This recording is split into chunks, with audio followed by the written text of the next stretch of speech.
The next one I'm gonna put is I just don't feel like you could put the camp arc and One for All versus All for One in the same one. So going with that, I'm gonna go call it the One for All versus All for One arc. That's an S. That's the end because what's so cool about that is that it's the end of like I guess the older generation. Is the begin like because when we get into the upcoming ones, like for example with Overhaul, he's like now that All for One's gone, now we can really start, and it feels like the symbol's gone, so like they're kind of shitting their pants a little because like oh now we'll symbol peace with Endeavor, and no one likes Endeavor, so obviously we have All for One versus One for All, which is a great fight. It just brings a whole nother aspect to the show, and really it feels like we're making a huge transition in the show, right? Like everything up until this point was all, All Might, and then after this is just post All Might. I feel like it's like maybe three transitions: All Might, post All Might, and then I guess I guess War, post War, and then yeah, I guess War past. Like once we start, I guess the War arc is when we're on the third transition. I don't know what to call it, but I'm just gonna go uh, the real rise of villains. So yeah, we have three. So we're going to the second transition here, and this is One for All versus All for One. Great fight, and man, yeah, it shows how much All for One is a villain. That man's a savage. Don't worry because I am here. He used All Might's words in the most villainous of ways. All for One really is a villain.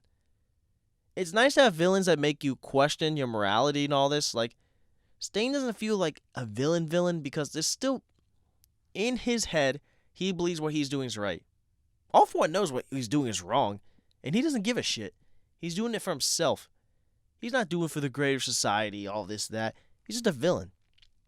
It's the same as Orochimaru. Orochimaru knows what he's doing is wrong. He's not trying to justify it. He's just doing it for himself. That's what a true villain is. Not this twisted, they think what they're doing is right, but the rest of society doesn't agree. They just know that what they're doing is wrong. They just don't give a shit. So yeah, we had that. Then obviously, it's kind of passing the torch to Deku, and Bakugo kind of knows this. His Deku senses are tingling. How Deku has danger sense, Bakugo has Deku sense. And then, yeah, what I would include in this arc is Bakugo versus Deku, I guess the second part.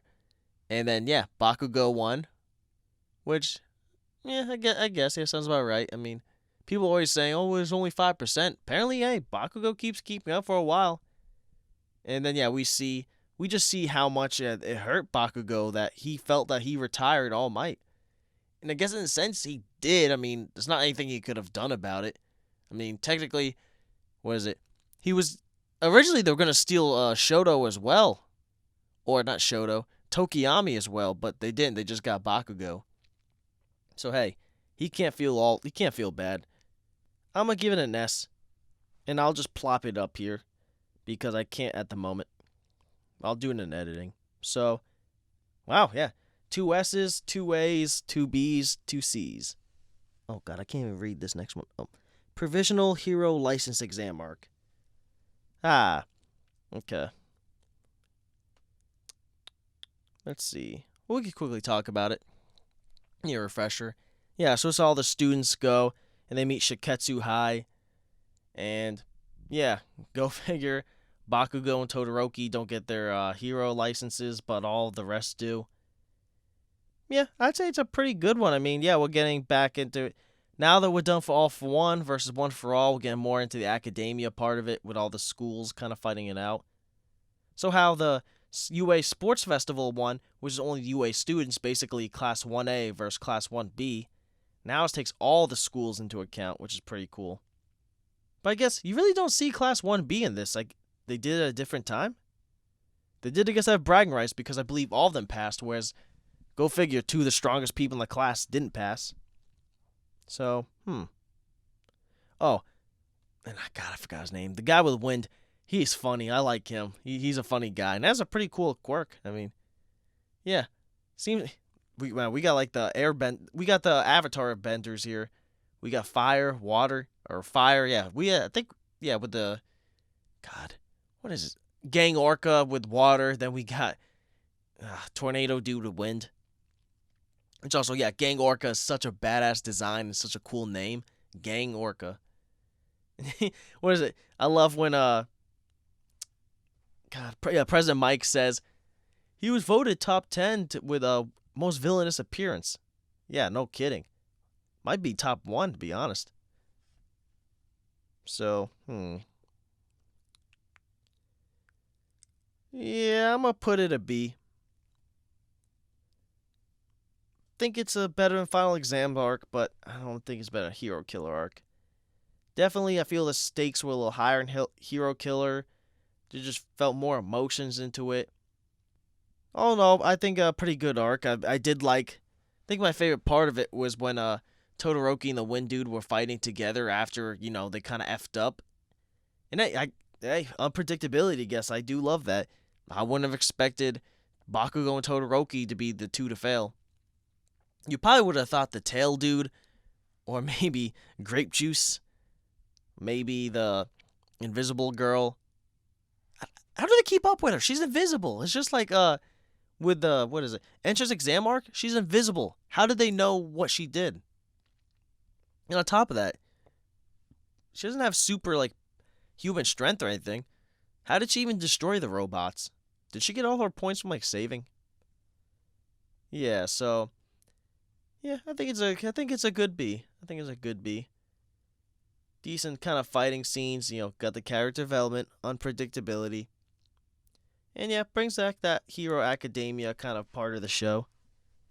Next, Overhaul arc. I feel like this one could be a little controversial. I feel like a lot of people didn't like this as much as I thought they would. I was head over heels about it. Honestly, this is my second favorite as of now. So it beats the All for One versus One for All arc. So it's at number 2 right now. I know a lot of people apparently didn't care for it as much. Well, I definitely know in the anime people were disappointed with Mirio versus Overhaul because I guess the budget was all put for Deku versus Overhaul.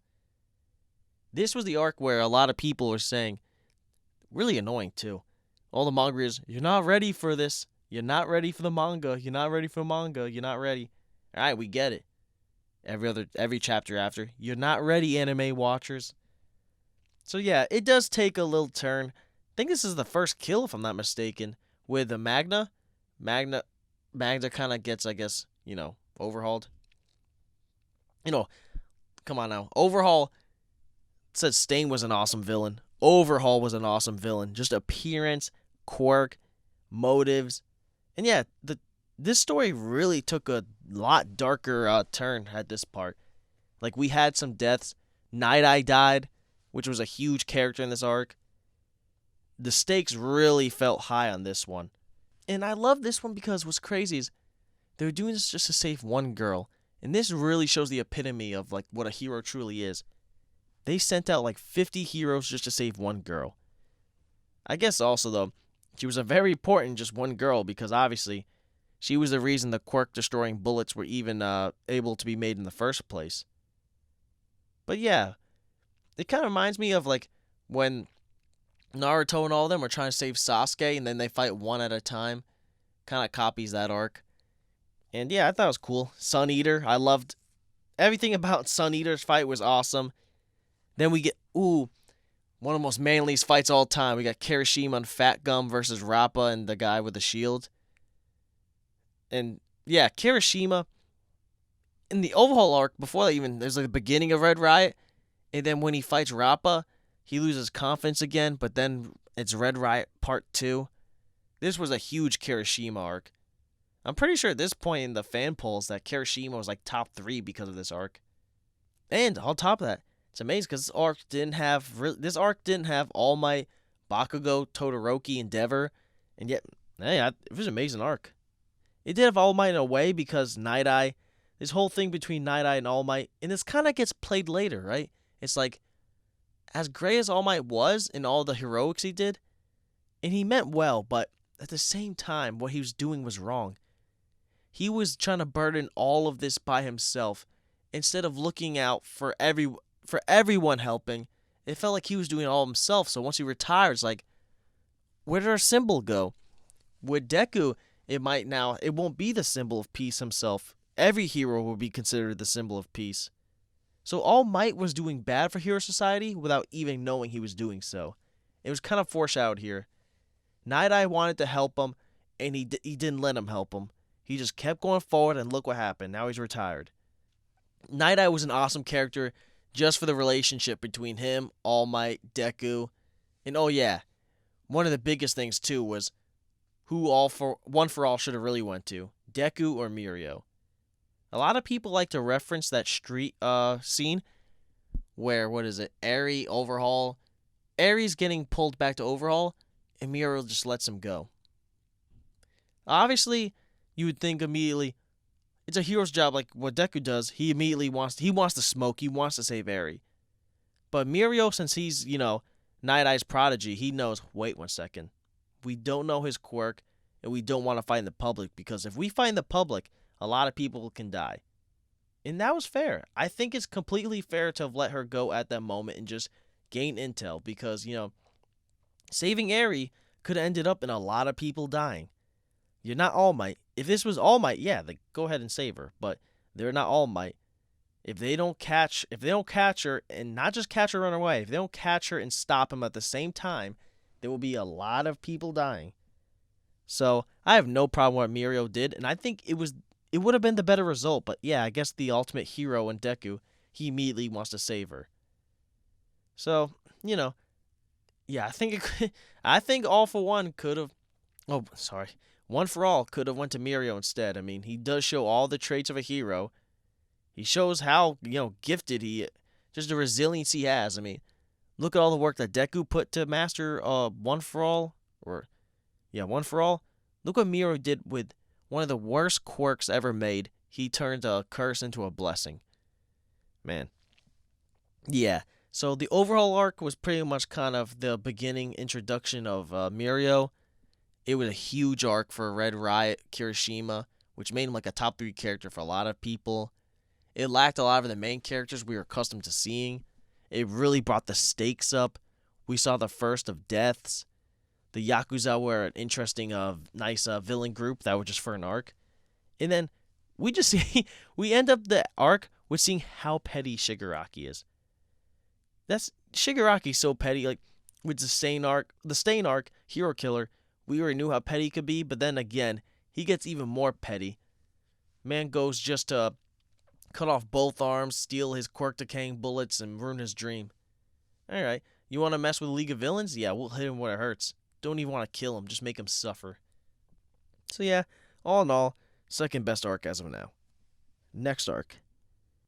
The hero, I can't really read it, but it's like the hero recourse one. So this is where Shoto and Bakugo go to get their license, part 2. Yeah, it was a nice, what a big difference between the Overhaul arc and this one. It went from really serious, really deep, edgy, all that, to very lighthearted. I think I want to give it a low B because honestly, it didn't really have battles or anything or fights. It was definitely a transitional arc, but I don't know. I liked it. I mean, it really showed this. I think this was Bakugo's most character development of just transition to is this still the same guy?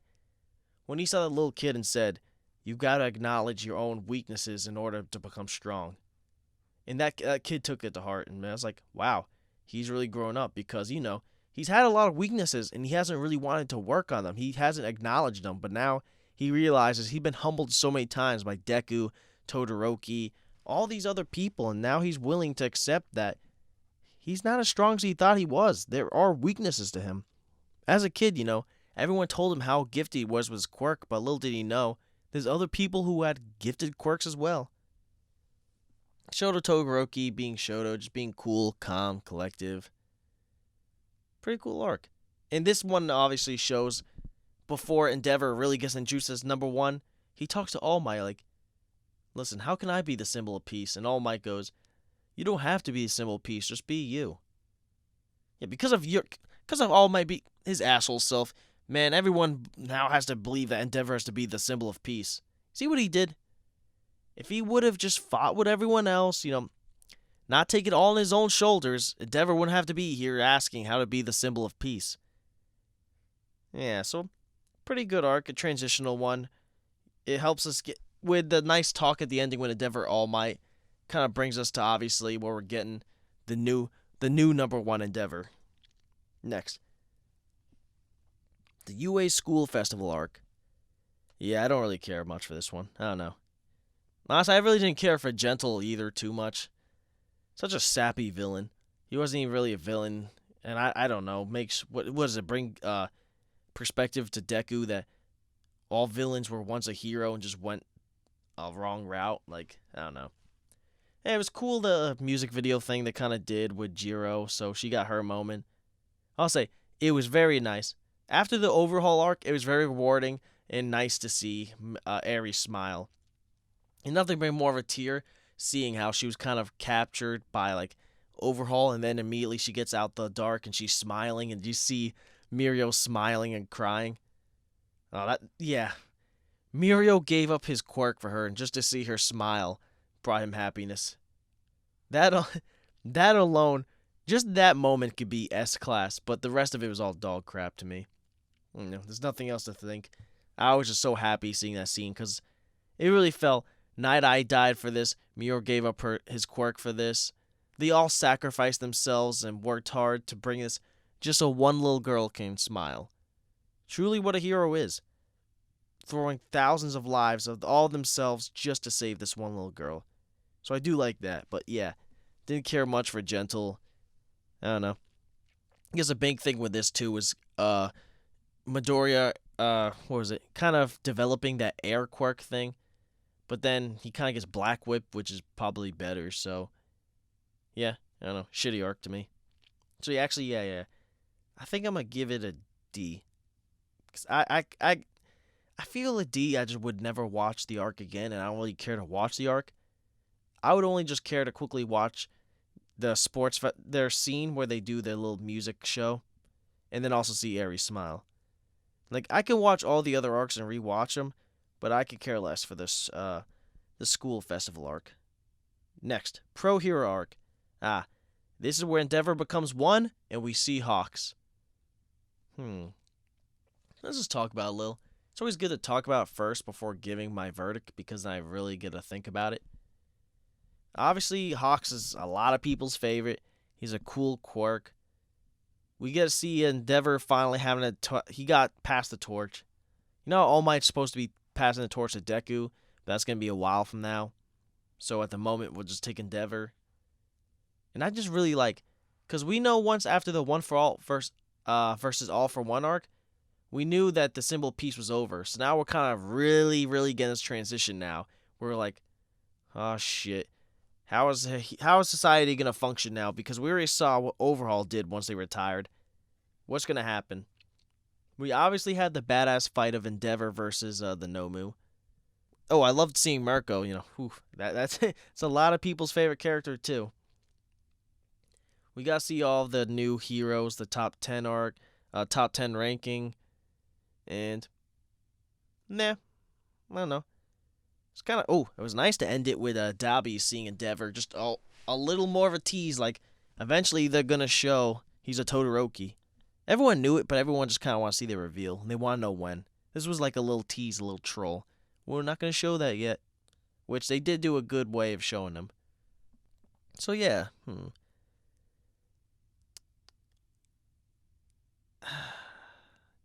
I think it's an A for me. Yeah. I think the show just gets like a certain type, gets interesting after All Might retires, because All Might, he's so broken, right? He's so strong that the world it's able to function perfectly with him. And once he's gone, it just, really leaves what's going to happen to society. So, yeah, I'm going to give it an A.